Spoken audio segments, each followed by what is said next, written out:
Construction. An industry ripe for disruption. An industry whose problems can be traced back to one thing: cash flow. This show challenges the slow payment culture in construction. We'll show you how you can get paid faster, improve your cash flow, and create more wealth through efficient management of your cash. The faster cash flows, the faster wealth grows. This is the Construction Cashflow Show. And here is your host, Stuart Davidson. Good morning, this is Stuart Davidson, your friendly QS. And this morning I wanted to talk a little bit about the role of a quantity surveyor, how to best appoint a quantity surveyor, and what are the traits you want to look for in a quantity surveyor. It's quite often, I quite often have conversations with developers that don't always know the role of the quantity surveyor or what they're trained to do, what their background are. There's a perception and an assumption of what quantity surveyors particularly do. Some think a quantity surveyor is there to procure a contractor or prepare a budget or control costs or to manage the costs on a project, to do valuations, to work out variations, that kind of thing. And yes, they do all of those things, and there are quantity surveyors that specialise in certain parts of a building, a whole building, in tendering and procurement. So thinking about when should you appoint a quantity surveyor. Now, most quantity surveyors actually are trained in a much broader sense in property. Now, I know with my own training years ago, I still keep up the training. Quantity surveyors, particularly chartered quantity surveyors, have to keep up a certain level of CPD, continual professional development training every year to keep their charteredship. So they still have to do a lot of training. Now, what I found is that part of my background is in contracts, understanding various different kinds of contract. So that's not just a contract between an employer and a contractor or a subcontractor in the development, in the construction phase, but it's a broader sense of contracts in property development. Now, if you're doing a property development, there'll be a number of phases of different types of contracts that you'll have. You'll have the purchase of the land, and that might include options contracts, which get quite complex. So that's something a quantity surveyor, a chartered quantity surveyor, is trained in. Contracts around various different options on your construction. So contracts on your exit strategy. Are you around leasing? Around, are you going to rent the property at the end of the project? Are you going to sell the property at the end of the project? Or it's going to be a mix of both. So a chartered surveyor has skills in contracts and also negotiating skills. There's lots of negotiating stages in a project. So your first one might be your purchase of your project, your land, the building that you're looking at. So there's negotiations with the owners that quantity surveyors are skilled and have some expertise in, and what type of contracts to use in terms of what various different types of investment strategy that you want to look at. Quantity surveyors as well, and I know we get involved more broadly with developers on contracts. It's not just about the contract, the construction phase. It's the whole thing around, we're looking for an investment, we're looking for some land, we're looking for a property. We're going to do different things with it. We might be building new, or we might be looking at a lease option. We might not want to own a piece of land. We might just want to control that building or that land or that property and put it to best use. So one of the other skills a quantity surveyor can bring is to do options appraisals on the investment. So what's the best use of this land? What's the best use of a property? Is it a commercial refurbishment? Am I going to lease it? Am I going to have different various options?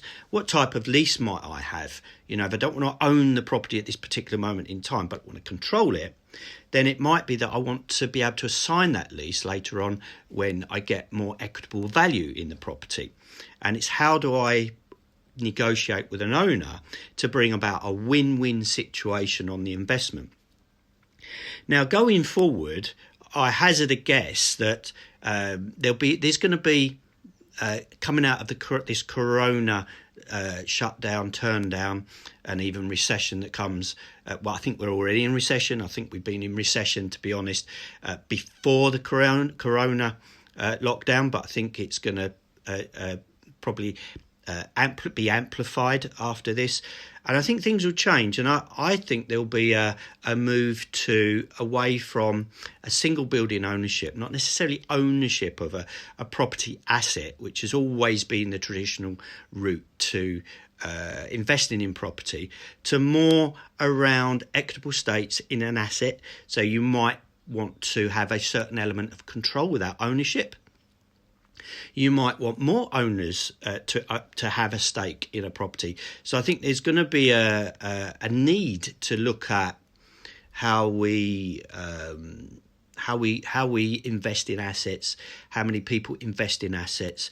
Are we going to joint venture more rather than want to own outright properties? Because we've seen the risk in owning properties, and I think, believe me, I think there's going to be some casualties coming out of this period. If you're a property owner, there'll be some winners, but there'll be some casualties as well. It might be that some properties for a while become liabilities, and you might feel that there's you want to bring in some JV partners to have some level of control in the asset in order to get the best out of it. So assets are assets. But there's all different ways that you can frame deals for assets to bring about win-win situations for owners, for those that want to use that asset for a big higher returns. So these are kind of things that a good chartered quantity surveyor can help you with right from the beginning, from property appraisal. What is it I should invest in? What is the best return on this particular asset? When is that return going to be?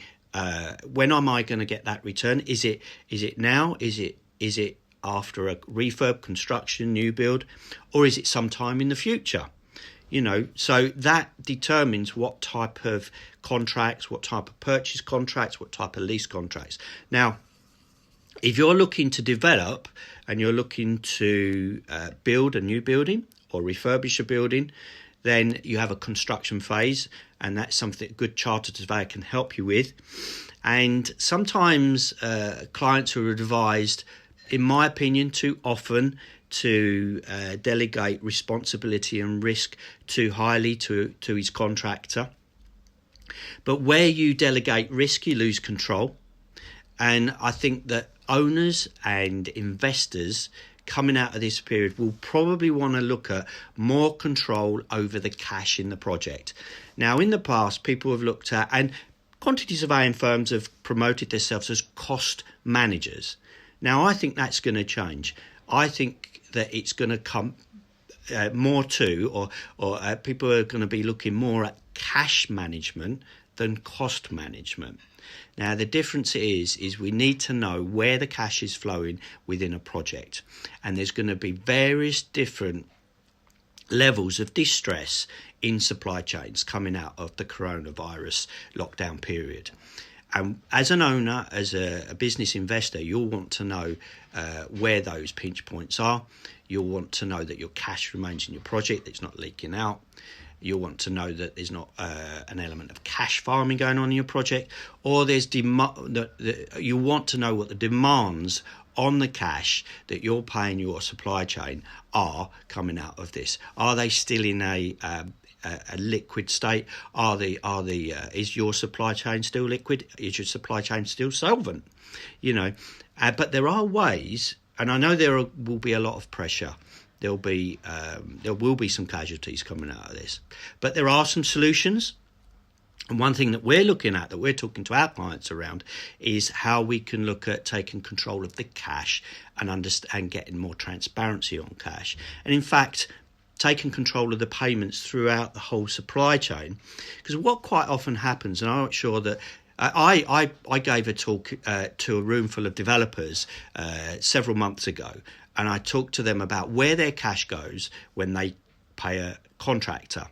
Now, this isn't in every case, but it is something that's quite prevalent in the industry, and I think that it's kind of it comes about by pressure on competitive tendering on contractors, which brings about low profit margins and low working capital levels. But what happens is when a contractor or your developer, you pay your contractor, you've set them up on a traditional type of contract, which gives the contractor control of the supply chain and the control over the cash in that supply chain. So you will pay your contractor some money in stage payments. So you pay the contractor, and there's going to be, coming out of this, going to be different demands on his cash. So it may be that he's got several projects on the go. So he might be saying, right, okay, I'll pay for the costs on that project out of this pot. But that pot includes your money. So your money could be leaking out of your project. The other way that contractors do it is cash leads. So they might have several projects. I'm not saying every contractor, there are contractors that won't do this, but I'm just saying it's just one of them. I could speak for hours and hours of where your cash might go when you pay your contractor. So, but basically, cash farming is cash leads for property that might be bought at a cash price, refinance quickly, and then reliquidate the cash to bring back into the project, which slows the process of the cash down, puts the investor at risk because his money's no longer in the project. Now, coming out of this, I think that investors would be well advised to make sure that they are in control of the cash flow within the system. And it's going to help the supply chain as well, because if they're under distress, if they're under cash distress, they've still got the expertise, they've still got the skills to construct your project. That is their core skill. The builders and the supply chain, that's their skill and expertise to build projects, not to manage complex cash flow systems. But that's what we do. We delegate a complex cash flow processes throughout so many different hands in the construction supply chain, and that just brings about risk. It slows down the cash, and if you slow down the cash, it slows down the return on investment. So these are strategies that a good chartered quantity surveyor, if you're a property developer, can help you with. So one of the things we're looking at is managing cash, managing payments from the supplier, the bottom of the supply chain upwards, so that you know that your cash is staying in your project, you're purchasing an asset as you go along. It's helping contractors and helping supply chain to they can bring their expertise, bring their skills. You can keep, if you had a project on the go, you can keep those skills on your project, but you help them by managing the cash flow by paying direct, or even your directors you could do it by setting up a project bank account. The deposits are in there, and then a quantity surveyor can manage that whole account on your behalf and ensure that the money stays within your project. The contractor turns up and does his job that he's good at, solving complex building problems, getting the job done, without the worry of the cash demands that he's going to be facing coming back after this shutdown period. But I think it's a good policy. I think in the future, quantity surveyors will be used more as an overall, more overarching professional consultant, as opposed to I think in the past, quantity surveyors have been very niche down, even to the aspect where you'll get a quantity surveyor that deals with external cladding or roofing, or a particular type of contract. I think if you're looking at employing the services of a chartered surveyor that can help you identify the best way to use your investment, identify a good investment in property, right the way through the investment appraisal, thinking about what your exit strategy is going to be, how you're going to manage your cash within your project, help you negotiate the different types of contracts, from your construction contracts to your lease options, to how you can control an asset, how you own an asset, or even control an asset and earn money from an asset even without owning it. So all of these kind of rounded expertise that a quantity surveyor, a chartered quantity surveyor, normally has in his toolbox. To become a chartered surveyor, I would say probably on average 6 or 7 years to become a chartered surveyor. And part of the training that a surveyor gets is professional training on the latest contracts and methods and best practice, but also through the degrees and the learning and the knowledge that they get is more than just counting bricks. And I think that a lot of developers think that quantity surveyor is just a cost manager, counts bricks, looks after the procurement of the construction. But in fact, the core skills of a quantity surveyor can be much broader than that. So if you're looking at wider developments, if you're a property developer or you're an investor, sometimes it's good to appoint a quantity surveyor at the same time as an architect, or even before an architect, because your quantity surveyor can talk to you about the overarching appraisal development of options that you might have for your investment, and advise when the best time to bring in an architect, a strategist in terms of construction strategists, logistics experts, other designers, around your structural engineers and M&E engineers and landscaping engineers, planning consultants. There's a big, whole range of expertise and skill that can be procured and brought into the project at certain times, and marketing as well, because most projects will need to be market tested if you're investing in a project, and also around your cash flow. How you're going to plan your cash flow from getting to the various different stages. I know that some developers trip up on cash flow, and if their investment isn't going to work, 9 times out of 10 it will be poor cash flow planning, poor logistics planning, or none at all, that will put pay to a development. So why not get somebody who's grounded in commercial property investment, commercial management, somebody like a quantity surveyor with a background in whose background is in the whole overarching development process, not just cost management of materials during a construction project, but cost management and cash management and cash flow management, from the thoughts of investment to the appraisal and investment, right the way through the construction phases. What's the best use for the project? What's our marketing strategy for the project? So it might be sometimes a developer has got an idea for an investment, but there might not be a market for it. So a quantity surveyor, a chartered quantity surveyor, is probably a good person to speak to for initial advice if you're thinking about doing property development, or any construction project. It's probably a first port of call, because they can also procure not only your construction but your design team, think about what contracts you're going to need, and really do that initial planning and advice process. So I see the role of the quantity surveyor, I think, coming out of this, a chartered quantity surveyor, will be more broad-based, and somebody that might even be brought in even before an architect's been brought in. I know I do my own property development, and there's certain processes that I go through before I'll bring on board an architect. Now, you'll think, well, generally an architect is brought in early because of the planning process. You want to see if you get planning permission. You want to see what might work on a particular site. But I think there's a step back from that. I think there's the sourcing of a project, the sourcing of a particular development, and what uses we could put it to.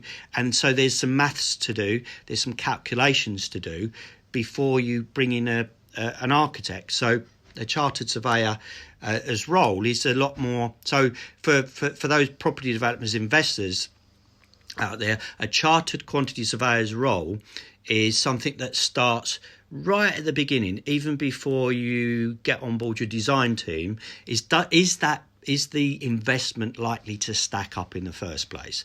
Are we thinking about the best use for that particular land or that particular project to bring us a return on our investment?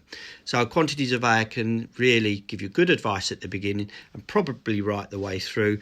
And particularly coming out of this recession or this lockdown, there will be key elements of risk that you'll need to think about, particularly about your cash and how your cash is used and how your cash is managed. So there's a role of the quantity surveyor will be, I think, going forward, more of a cash manager than a cost manager. Although cost management will still be part of that process, I think cash management and cash flow management is going to be absolutely key, because there'll be a lot of distressed companies out there.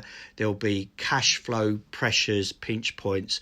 So really it wants somebody with that experience to get their hands around it with you to make something more transparent and talk to you about the contractual aspects of keeping control of your supply chain in terms of cash, but also still incentivizing your contractor and your supply chain to do their work, even though you're kind of taking away the responsibility of the cash management from one of the and really so that they can concentrate on doing what they do best, and that is constructing projects. So there's ways and means of doing that, particularly if you've still got a contract that's on the go.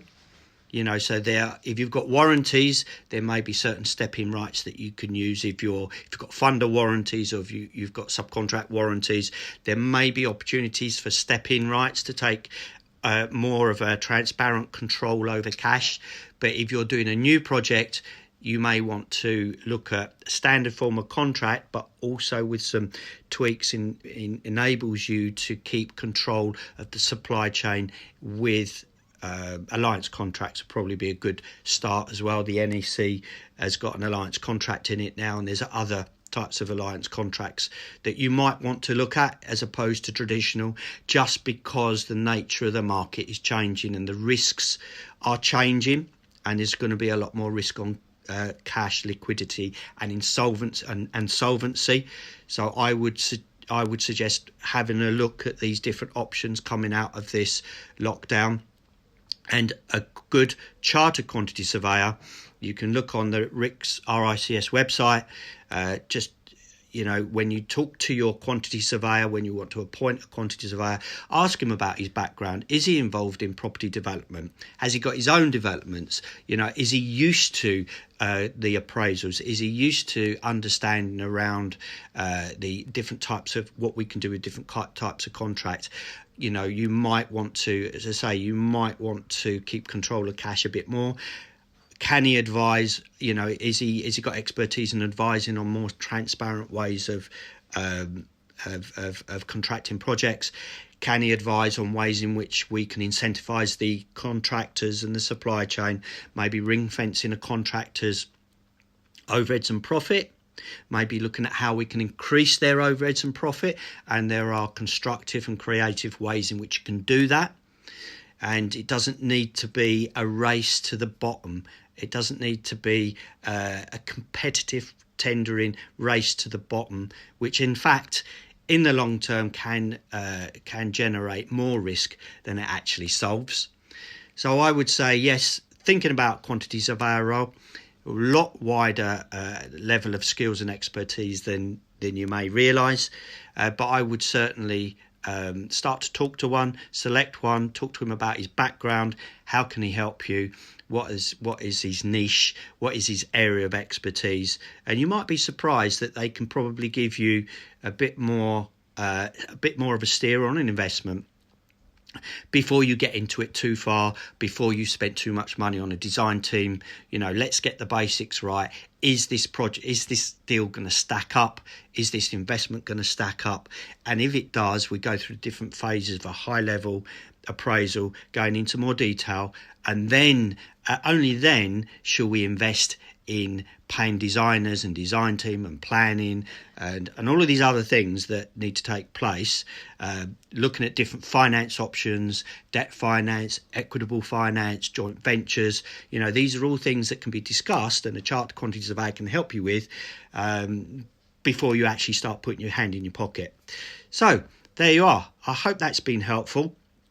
A bit of a long one today, but it's something I just kind of wanted to, it's been on my mind to talk about for a little while, because there will be changes. I think the scene and on contracting and developments are going to be different coming out of the lockdown.